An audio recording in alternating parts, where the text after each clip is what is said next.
Support for First Coast Connect is provided in part by Baptist Health and North Florida TPO. Dental emergencies on the rise and little relief in sight, especially for children. Welcome to First Coast Connect. I'm Ann Schindler. Today, why ER visits for tooth pain have surged 25% and why emergency room doctors can often do little to help. Later in the program, a celestial tug of war that's getting universal time in the spotlight.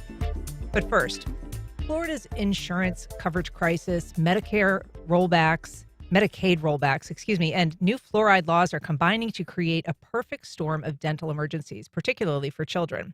Here to tell us about it is Dr. Frank Catalanotto. He is the founder of Floridians for Dental Access and former dean at the University of Florida's College of Dentistry.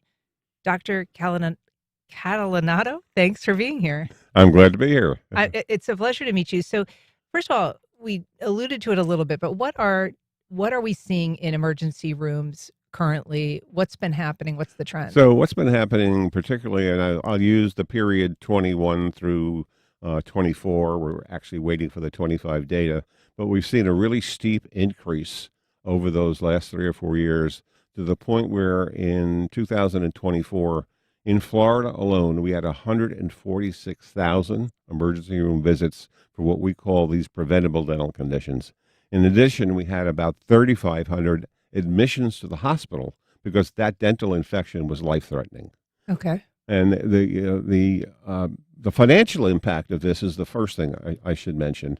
So those hospitals billed out close to $1 billion in 2024 for these conditions. That is all wasted money because the only thing that can happen in a hospital emergency room is they provide antibiotics, they give pain medication, and they're told to go see a dentist tomorrow. Well, let's talk about what it presents. What brings someone to the emergency room? So what will present is pain in the jaw. What might present if the parent or the child, if the parent has the situation, some swelling and maybe some pus coming into the mouth. So they will go to that because they couldn't find a dentist that they could afford. They couldn't, if they were on Medicaid, they maybe couldn't find a Medicaid providing dentist. If they had no income or very low income, they go to the hospital because the hospital is required by law to see them. There's coverage in Medicaid. People have coverage in regular medical insurance that will allow them to do that. So they get to the hospital emergency room. The physicians there have to figure out what the problem is. Okay, it looks like a dental problem. What can I do? So I can give antibiotics that will slow down the infection, and I can give some pain medication. But they need to be careful of that because we do have patients that are seeking narcotics. And then they're told to go see a dentist because there's nothing else they can do unless that hospital happens to have some sort of dental program. Most of them don't. And so the symptoms that you describe, I mean, you said some people will get pain medication. I'm guessing that when someone goes to the ER with those symptoms, that is an extraordinarily painful event. It is extraordinarily painful. It's hard to describe. I had a dental infection once, younger in my life, and getting relief. I fortunately was able to go to a dentist quickly and get that resolved. Because sometimes it just happens slowly over time. Other times it just comes on rapidly, and it's severe pain. It's excruciating pain. And so if a child is coming to an emergency room with this kind of pain, I'm guessing that it's not, I mean, a lot of emergency room visits have distress associated with them, and they can be kind of traumatic or trying for the family. But in most cases, that's also a place where whatever it is that you go in with gets resolved in some fashion, as opposed to just being... It gets resolved in some fashion or other. If you have a broken arm, they're going to set that arm. If you've broken your ankle, if you're going in as an adult, maybe with the exacerbation of a severe chronic illness, a lung disorder, they're going to stabilize you, and then they maybe will possibly admit you. In the hospitals, their emergency rooms are not equipped to do that. And so they do the simple thing that they can do. Now, there are some physicians who have learned how to do injections of local anesthesia that a dentist would do. and they use a long-acting anesthetic, which will give 12, 15 hours of relief to go to a dentist tomorrow. But again, the problem is they couldn't find a dentist in the first place that they could afford to. So what usually happens is that they'll get better, and then 2 months later, it'll flare up again. So guess which state leads the country in what we call superutilizers, people who go to the hospital emergency room 4 times in 1 year for the same condition? Florida. Mm. It's just awful. And so you said people are coming because they are unable to find a dentist. They're sent away from the ER being told to find a dentist. What is behind this dental shortage? So in our state, there's a number of problems. The first one is that we have a severe shortage of dentists in our state. We have the dentist population ratio across the country is 59 dentists per 100,000. In Florida, it's 51 dentists per 100,000. In addition, we have what we call these dental deserts. The federal government defines areas as dental health professional shortage areas if they don't meet a particular ratio of population to dentists. We have the highest number of people in the country at close to 6 million people living in these dental deserts in Florida. And they're not just the rural isolated areas. They can be inner city areas where there are not enough dentists. The third issue is that we have horrible Medicaid reimbursement rates in our state. So there are very few dentists that will be willing to see patients who are on Medicaid. It's been estimated that it's approximately only 18% of Florida dentists are Medicaid providers. Wow. Okay. And then they may be a Medicaid provider, but maybe they're only going to see patients once a week on Medicaid. It doesn't mean they're exclusively a Medicaid provider. Right, so that the rest of the time they're seeing other kinds of patients. So all those things combined together, and I should say, and the fifth factor is dentistry is just so expensive. It is not just expensive for poor people. It is expensive for middle-class people. If you look at an average family of 4, 2 adults and 2 children, and going to the dentist twice a year for an examination, treatment, and maybe a couple of residents, we're talking about somewhere maybe in 10% of the median family income of Florida just for dental care. That will go to dental care, 10%? 10% of that family's median income is going to dental care. They can't afford that. It's a tough job. I mean, you got to buy clothing, you got to have housing, education, food.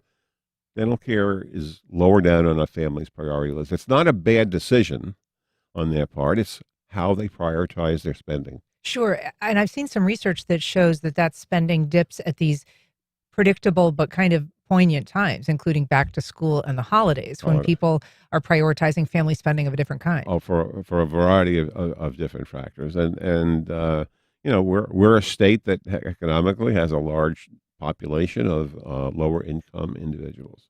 The other thing that we have found out is that this lack of access to care is not sort of randomly distributed in society. And what I mean by that is so that if you look at rural areas versus urban areas, in general, people in rural areas make a higher percentage of emergency room visits and have poor oral health.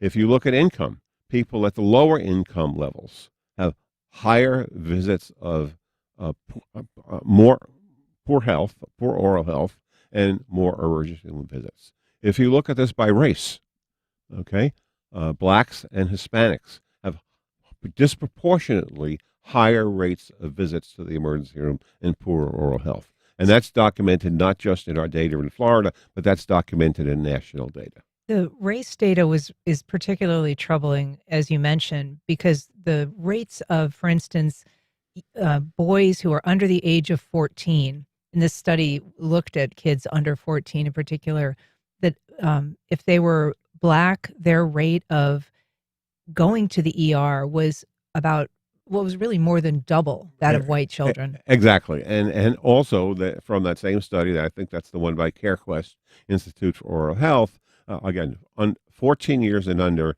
we have the highest number of superutilizers. They go back 4 times. Again, all wasted money. I wrote an editorial a number of years ago, pay me now or pay me later. And my argument was, let's get preventive care to these people now, because otherwise we're going to pay for it later on. Mhm. And the emergency room visits are just the tip of the iceberg, Ann. The other big issue is the literature is now very, very clear. Children who are in dental pain do not perform as well in school academically. What's the way out of poverty for poor children? The way out of poverty is education. And if you can't get educated because you're not learning as well, because you're living in dental pain, you're not going to get that. You're going to get that job. And let me just add one thing about adults. Adults, the literature is even scarier.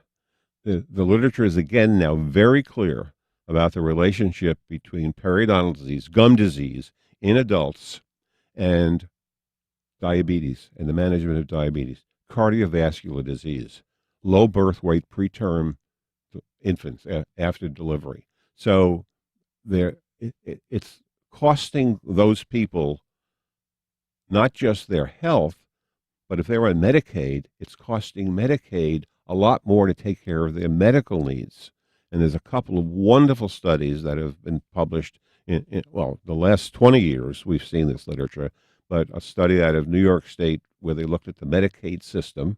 They had medical and dental data, and those patients who had preventive dental care had lower medical costs as adults. All right, enormous financial savings to the country, to the system, but we don't do it.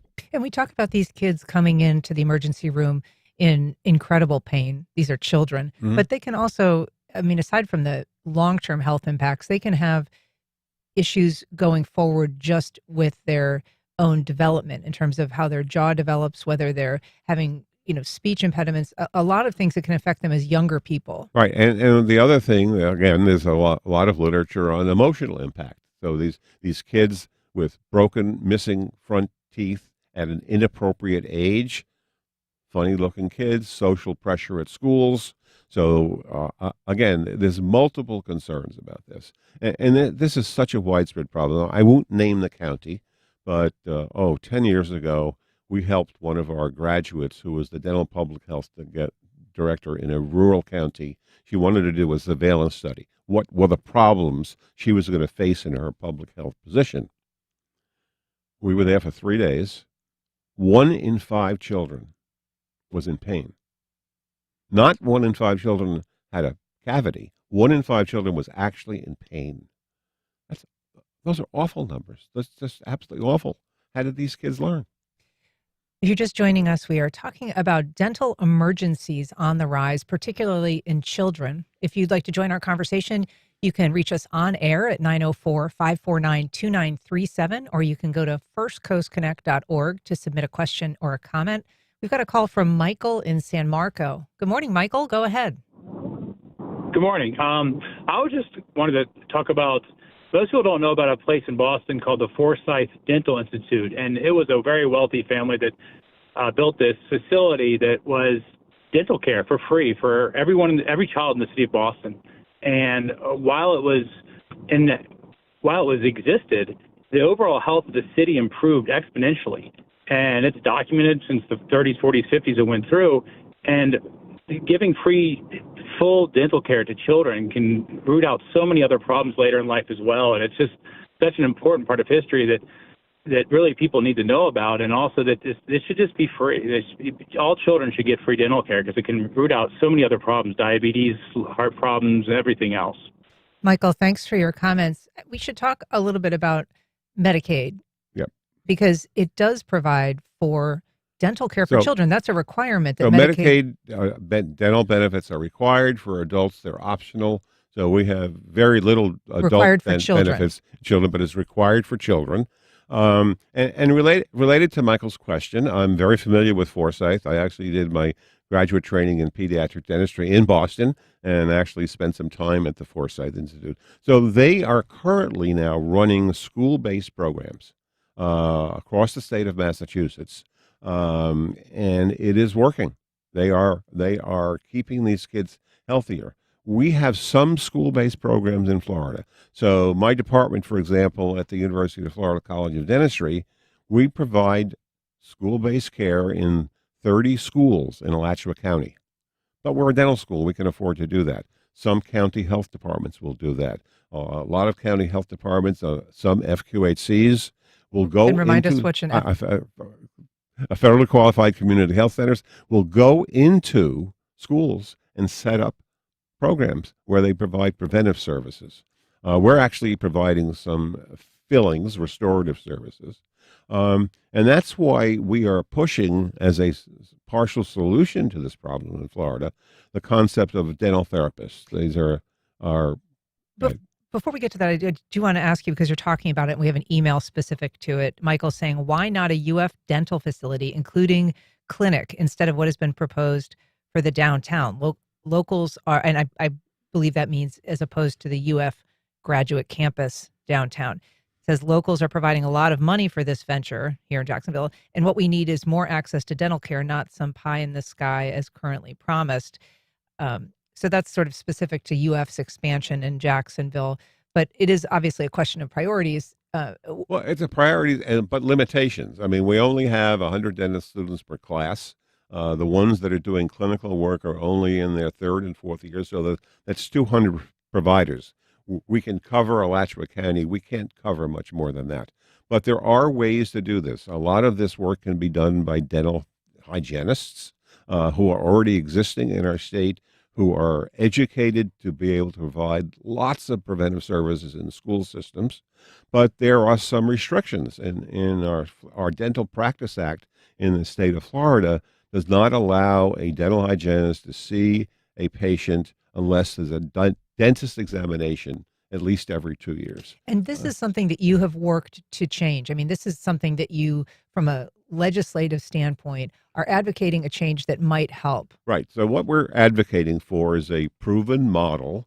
They're called dental therapists. They've existed around the world in 50 countries for over 100 years. Alaska was the first state to have them in our country. We now have 14 states that have them authorized. And we've been working for 10 years to try to get this done in Florida. We almost got it done last legislative session, but when things sort of fell apart in the legislature between the House and Senate, our bill got lost. So we're coming back again this year. These are oral health professionals.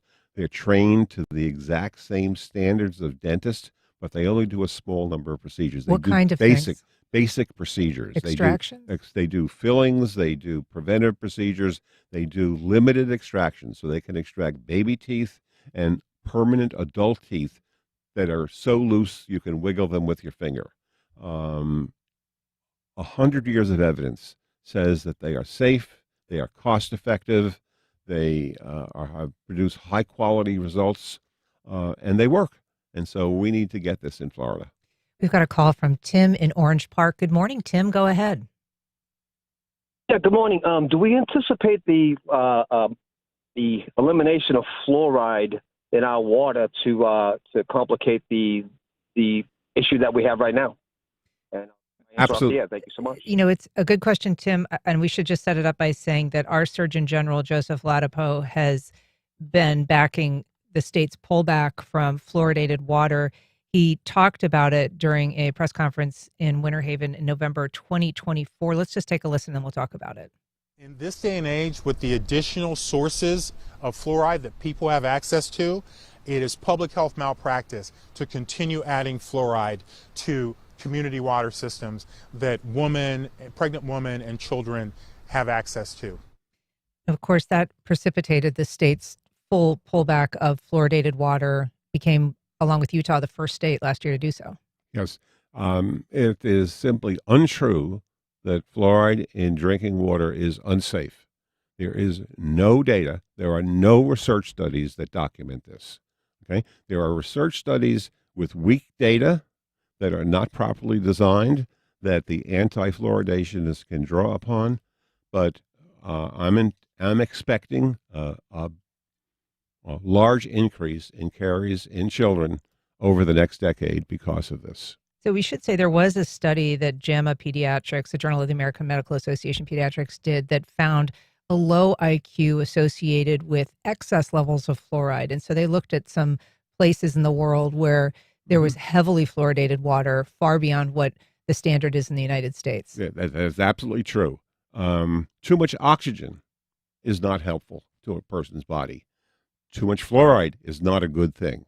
All right, but we have it dosed properly, less than 1 part per million in water when it is added to water, and it works. It's as simple as that. I mean, we should say, too, the CDC has shown that kids who are in communities that have fluoridated water have, on average, 2 fewer cavities than communities that don't. But we are seeing all of the national agencies change in terms of their perception and their discussion about fluoride. You know, the Trump administration has promoted fluoride skepticism. The FDA has warned against the use of fluoride supplements. The EPA has warned of health risks. And RFK, who's the head of the Department of Health and Human Services, has called it a neurotoxin and industrial waste. Right. All these complaints, all these false flags have only been in the last 2 years. The former CDC, the former NIH, the former, all of the agencies support the use of fluoride in water at the right dose. This is a political issue. It is a cultural battle issue. It is not a scientific issue. We've got a call from Peter on the South Side. Good morning, Peter. Go ahead. Yes, hi. Thanks for taking my call. You already addressed part of my question, which is we've talked about the problem. What is the solution? One solution that I can think of course, is better education, both for adult parents and in schools. And I was wondering what, if anything, was being encouraged, I guess, to do that. And you already addressed the solution that if there's a shortage of fully qualified dentists, maybe some of the easier work could be done by some other professional, somewhere on the lines of nurse practitioners and MDs. Thanks for the call, Peter. In terms of the training of these alternate therapists, who opposes that? Well, the primary opponent is organized dentistry. In our case in Florida, it's the Florida Dental Association. And what argument do they make? Why do they oppose dental So therapists? they will say, in my experience, I can't believe that they can be trained to do this in 2 years. Okay, would you show me some data that you have that demonstrate that they're not good? No, it's in my experience. All right. They're not working in Minnesota the way they were supposed to provide access to care. Okay, can you show me some data that shows that in Minnesota? Well, no, I can't, but I know I've heard from friends that it's not working in Minnesota. So what they use are what I call myths. They use misrepresentations and, quite frankly, lies. It's just awful. I've been at this for 10 years in Florida. They are very difficult. They are a very powerful organization. They have a large PAC, which means they can make donations to political campaigns for legislators. They have a very effective lobbying team. And we're a small organization with a small budget. But you're talking primarily about a segment of the population that the majority of dentists are not seeing anyway. You're exactly right. Part of the motivation, I think, is fear and loss of their monopoly. But these are patients they are not seeing. And as I said before, we have 6 million people living in dental health professional shortage areas without access. Just taking care of those 6 million would take a couple of hundred, if not more, dental therapists. No competition to dentists. Okay, but what we're finding in Minnesota is that after objecting to it 12 years ago, dentists in private practice are now hiring dental therapists. Why? Number one, they can do a social good. They're seeing patients with Medicaid in their office that they were not seeing before. And number two, they're making more money because the dental therapist is doing the easy work while they have now more time to do the more complex dentistry that generates more dollars for them in their office. I'm happy with that. That's wonderful because of the social good that they're doing. I want the same thing in Florida. Florida is actually moving in the opposite direction in terms of insurance coverage or Medicaid reimbursements. Talk about the kind of what the landscape is on that front when it comes to the money that's available for people who don't have health insurance or who have low incomes. Yeah. So our Medicaid reimbursement rate is low. It is a shared program with the federal government, but the state is still appears that they're going to be trying and restrict access to Medicaid to people with even lower income. It means fewer people will have the Medicaid benefit, which is guaranteed dental care for children. And why? Just explain why that matters to children if an adult isn't receiving. I mean, if you're my parent and you're not able to get to the dentist, why does that impact my dental care as a child if I'm guaranteed this benefit from the state and the federal government? Because again, if they cut back reimbursement anymore, fewer dentists will see Medicaid patients. So that cuts the pool even more. That's why these federally qualified community health centers are so terrific, because they have the ability to see these children, and they see a lot of them, and they also see adults and provide care on a sliding scale, which makes it more affordable. We have a call from Yvonne in Orange Park. Good morning, Yvonne. Go ahead. Good morning. I recently had a tooth taken out that was a root canal, had a cap on it. It popped off. So when I went in thinking they were going to repair that, he said it needed to be pulled, which I wasn't sure about. However, my options were, after that tooth was pulled, to go without a tooth at all, or to get a bone graft and put in a new tooth for $6,000 with insurance on my part. Why is it so expensive? Why doesn't insurance cover more?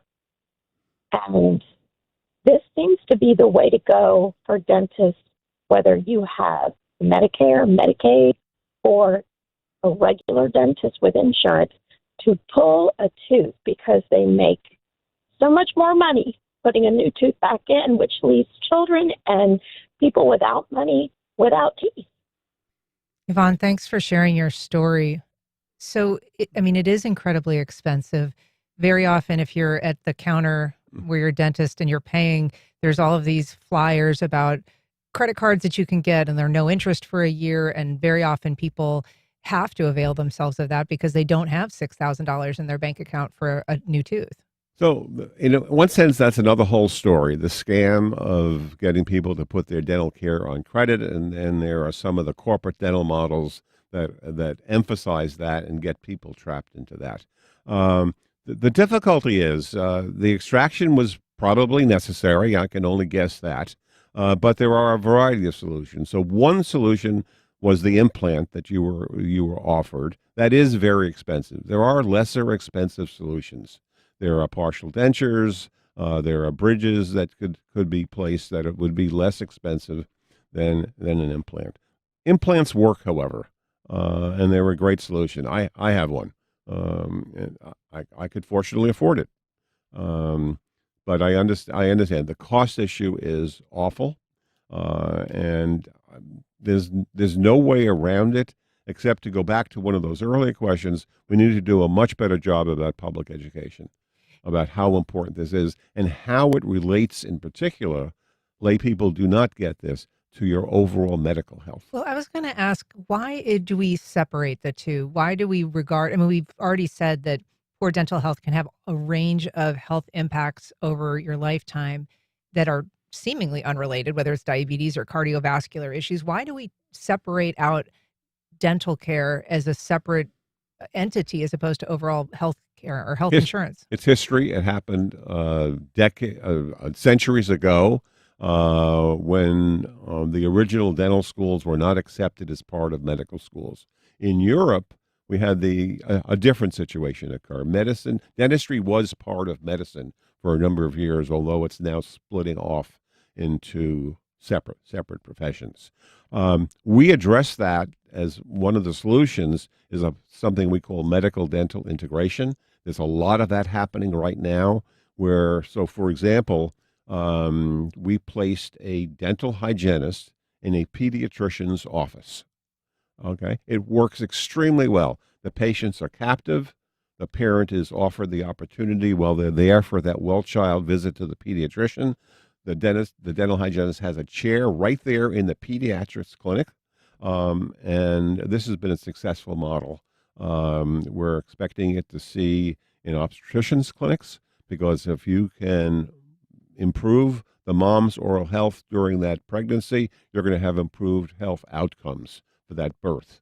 The resistance to this, again, comes from our very restrictive Dental Practice Act, which really doesn't allow dental hygienists in private practice settings to work for a physician. That's another thing we need to change in our state. And it is worth noting that there is cost passed along. We had reached out to UF Health Jacksonville to get their ER figures, and they showed an increase from 136 patients coming for these kinds of emergency, non-traumatic emergencies for dental reasons, from 136 in 2023 to 2020 in 2025, 2 years later. And that was their last full year of data. That's a 62% increase. Yeah, so I have data by county. I'm sorry, I didn't think to look for Duval County yesterday and Jacksonville, but you've had a higher rate increase than the rest of the state on average. And your hospital billings for that were in the several $1 million range. Again, all wasted money. Well, it's an important issue. We'll stay current with you as this next legislative session next year takes off. But Dr. Frank Catalanotto, thank you so much for being here. It's a pleasure. And it was great to be here with you, and happy to talk about this at any time. All right. Up next, we meet the leader of a local nonprofit recently honored with a Community Development Award.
Welcome back. A woman recently honored for bringing mental health services to the urban core says she had to overcome her own challenges first. Here to talk about it, we're joined by Desiree Corley-Jones. She's the founder and president of the Step by Step for Help Foundation. Desiree, thanks for being here. Thank you for having me. I'm going to have you scooch way in. Thank you. We're also joined by Pedro Cohen. He's the executive director of LISC Jacksonville, which gave out this year's Community Development Award winners. Good morning. Welcome back, Dr. Cohen. Good morning. Good morning. So, Desiree, first of all, congrats on the award. Tell us, what is Step by Step for Help, and how is it working so far in Jacksonville, this model? Okay. So Step by Step for Help Foundation is a nonprofit organization that provides community behavioral health services in all areas of Jacksonville, Florida. It's working really well. We're able to go into the homes, into the schools, into the communities to provide direct services for clients to increase outcomes and just have a better community overall. Who are your clients? Our clients are coming from doctor's office, inner cities, youth and adults. We service youth and adults. We also provide mentoring services for those clients as well. But I mean, they're coming to you, your clients, what kind of range of needs do they have? Like, what is their, what are you servicing for them? Our biggest diagnosis that we're serving is our ADHD, anxiety, depression, PTSD. So we service a variety of diagnoses and clients, and they come to us at very young ages. A lot of them are having issues just coping, learning social skills, life skills, how to do day-to-day things, how to resolve conflict, the simple things that they're not able to do. So we step in, and the best part too is at a young age, we're getting a lot of clients so we can step in and we can talk about them. How do you identify these triggers? How do you cope with this? How do you make proper decisions? Yeah. And Mhm. how do they come to you? Are they referred to you, or do they just sort of hear about you word of mouth? So they're referred through insurance company, but our biggest referral sources are the ones when we're out doing community outreach. We do a lot of community outreach in different areas of town. And so just word of mouth, they're kind of coming up asking questions. What do you do? How can you help us? And those are our biggest referral sources. We mentioned that you've had your own battles to fight on your way to where you are today, and that you've really been able to overcome some serious obstacles. Are you comfortable talking about some of that? Yeah. Absolutely. So I survived domestic violence in my high school and college years. And so as I went through that process of hope and healing and getting the work, it involved counseling. It involved having a mentor. It involved having a support system. And so once I kind of worked through what I was going through and the trauma that I experienced, I decided that I would make my pain pay. And so a part of that is helping others, talking about what I've gone through, helping them identify what they're going through and helping them to understand, that they're worth more, understanding their value, understanding how important it is to deal with their trauma and what they can do with their trauma instead of living in the trauma. What can you do to better yourself? How can you overcome this trauma? Dr. Cohen, we mentioned that Desiree is a recipient of this year's LISC Awards, Community Development Awards. First of all, just remind us who LISC is and why do you present these annual recognitions? Well, LISC is an acronym for Local Initiative Support Corporation, and we are a financial and social intermediary in the city of Jacksonville. And we present these awards every 2 years, really to acknowledge those people who are doing the work of community, and they allow us to be in partnership with them in doing this work. And so this year we were proud to present step by step with this year's JF Bryant Award for the work that they've been doing in communities in our city. Yeah. And Local Initiative Support Corporation. So you are supporting local initiatives of this kind. Absolutely. Absolutely. And again, we don't select the awards. The community actually nominates people for the award. And then we have a very exhaustive process for selecting the winners. And this year, I'm proud. I was proud to present Desiree with this year's JF Bryant Award. And so what is it about the work that she's doing that kind of rises to that level, deserving of this community recognition? I think for me, it's the fact that we've gone so long, particularly in some of our most underinvested in communities, around recognizing the impact that mental health has on community members. And so the work that she's done and the places that she's made herself available to people in those communities, I think was just significant to us and was worthy of being recognized. Yeah. And Desiree, one of the things that you all provide is kind of mentorship, providing partners with young people who are going through some of these life crises.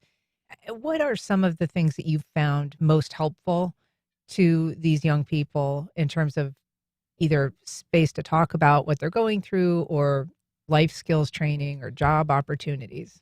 So one of the biggest things I feel is the persistence and the relationships. Kids now are they're not really able to make relationships, and they don't have trusting relationships. So that mentoring piece is very important because they have somebody that they can rely on. They know that they're coming. They know that they can talk to them. They know that they can be a part and have a relationship with somebody that understands and that can talk to them. So for me, it's about, for what we've seen is just for kids, just having that person to be there for them. And Yeah. that makes the difference. Somebody that they can trust. Are things different now? I mean, are you saying that we're finding this trouble with reliable relationships or forming relationships? Is that something that you think is becoming more of a problem, becoming more difficult for young people today? I do sometimes think it's becoming more difficult just because of what's happening with social media and just everything that's going on. It's hard for them to trust.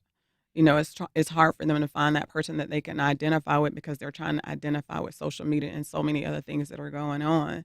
And so when you place mentors in their lives, they're able to say, hey, what about this? What about this? And help them identify who they are. And then if you add therapy to that or life skills to that, that just helps them better themselves to identify their worth, who they are, what this looks like, what are your triggers, how do you, cope. Yeah. Dr. Cohen, how does this fit into the overall local initiatives landscape? I mean, this is a very targeted, very specific service that Desiree does, but there are other things that are helping the fabric of, the urban core in Jacksonville that you all work with. Well, I think overall, strategically, our goal as an organization is to make communities destinations where people want to live, want to raise families, and want to start businesses. And for us, this inability to cope and normalizing behavior that may not necessarily be so healthy does not align with that. And so for us, we see this as a way to bring some level of capacity back to those communities again, and we're doing it in a resource deficit sometimes place. And so for Desiree to make herself and her organization available to those folks who traditionally have not been able to get access to mental health counseling, or have seen that as something that only people with means have available to them. I think, that to us is significant, and it's in alignment with what we're trying to do, because you cannot get to, again, that space of making communities destinations where people want to live, start businesses, and raise a family if they're not healthy and whole.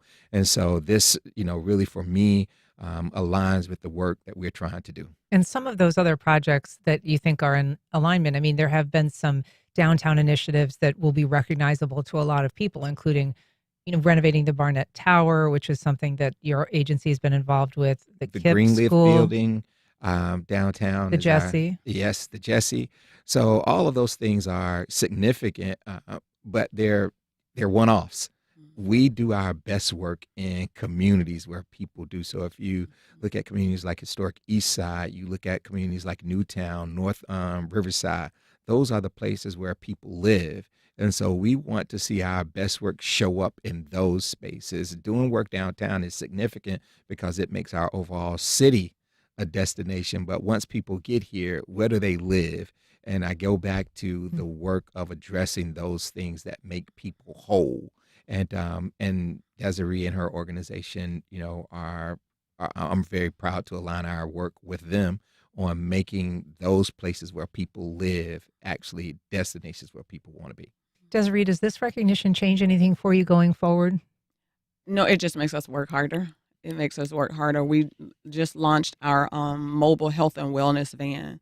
So that allows us just to go into a community's apartments, parking lots, wherever we need to go and set up to provide free counseling for people. So it just really makes us, want to go harder. How do we make more of an impact? What do we do? It doesn't stop because you win an award, and we're very grateful. Thank you so much. But that just pushes us now, it puts us in a different place so we can continue to work harder. All right. Well, Desiree Corley-Jones, Dr. Irvin Pedro Cohen, thank you so much for being here. Really appreciate it. It's our pleasure. All right. Up next, a chance to check out some hot young stars. Our resident spaceman tells us how.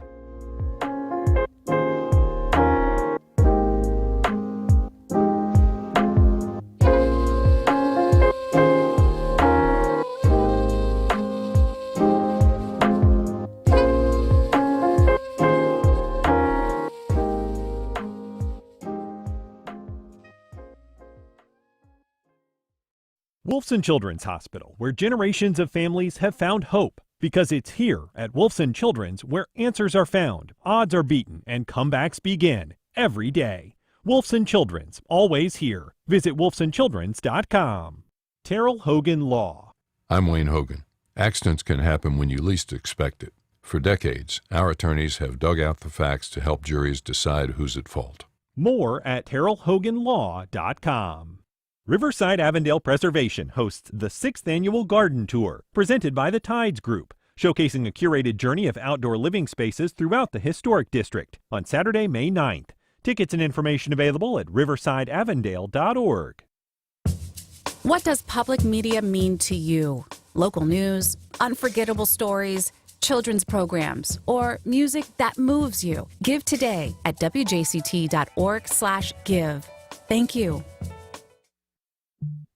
On the next Fresh Air, the Trump administration's head of the EPA, Lee Zeldin, has transformed the agency from one that protects human health and the environment into one that more or less openly sides with polluters, writes our next guest, Pulitzer Prize-winning environmental journalist Elizabeth Kolbert. We'll talk about her New Yorker profile of him. Join us. Today at noon on WJCT News 89.9.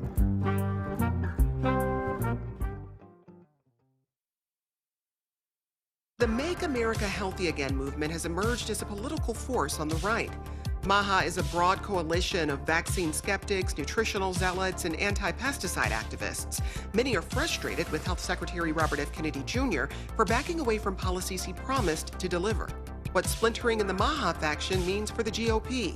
Next time on 1A. Today starting at 10 on WJCT News 89.9.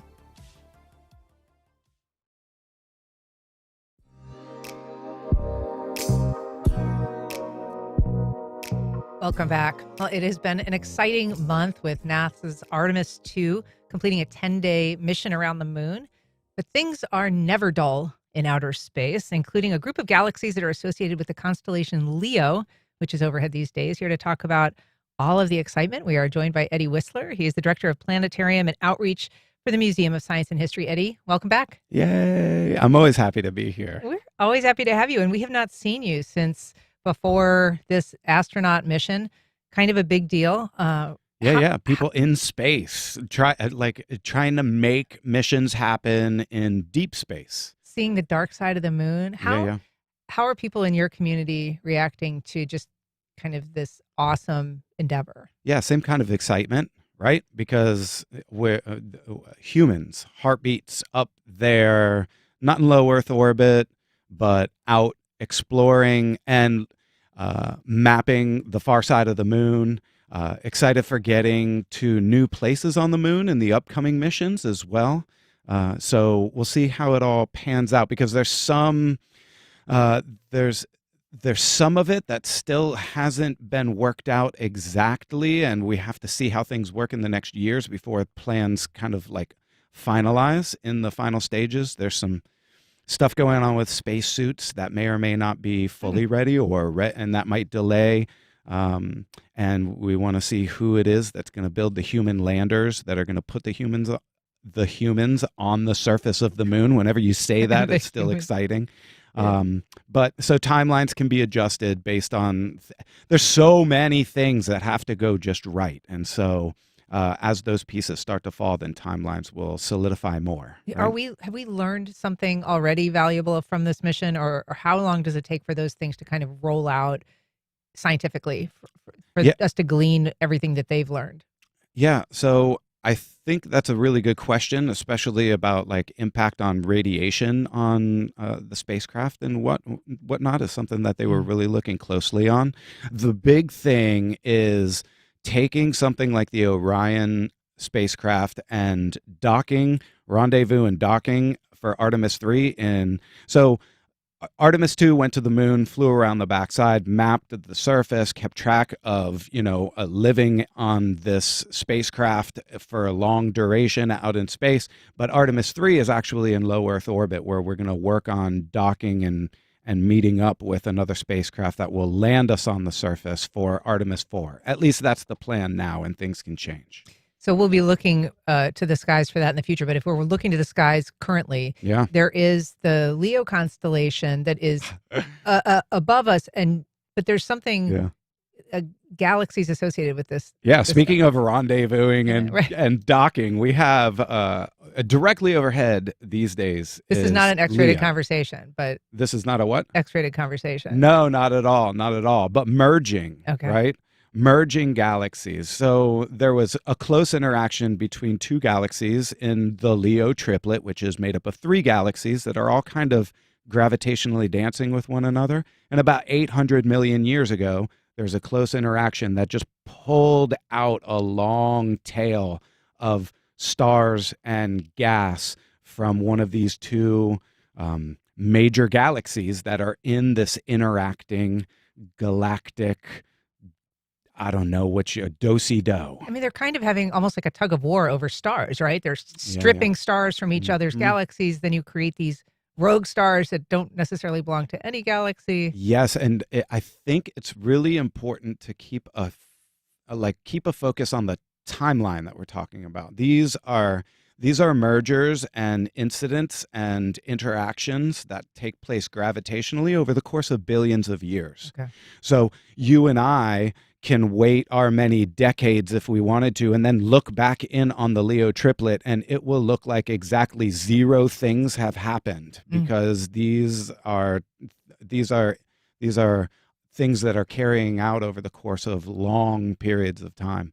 And so, the bigger the thing is, the longer and more lumbering it seems to be taking place. But science can see that this is happening over this period of time and know that there is this sort of weird exchange of intergalactic mergers and acquisitions. Yeah, because weirdly, these things still are taking place at speeds that are thousands of miles per hour. But you have to understand the size of the thing. Yeah, it's very strange to consider fast speeds, but lumbering at large scales.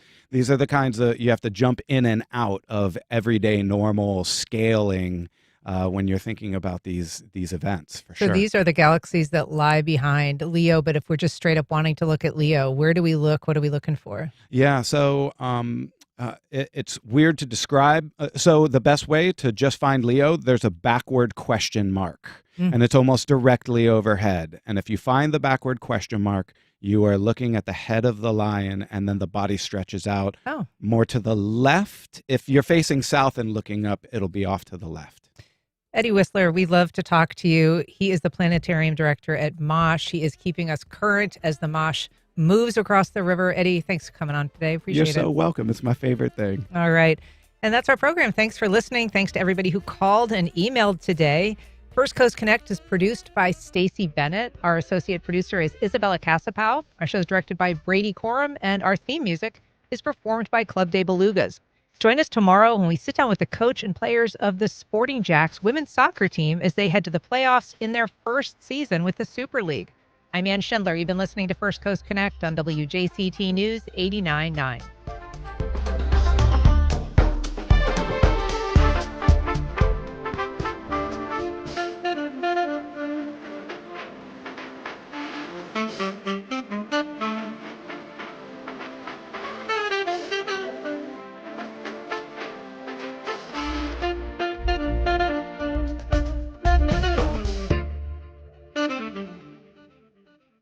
Support for First Coast Connect is provided by Baptist Health and the North Florida TPO.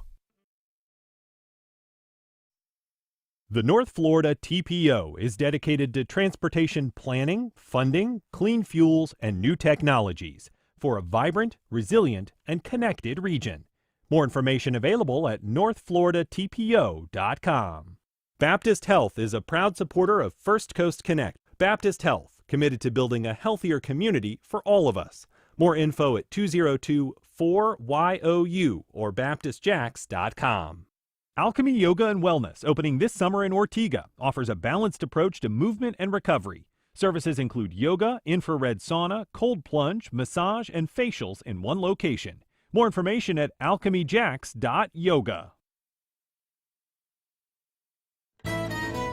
This is WJCT News 89.9 Jacksonville. Up next, national and local news from NPR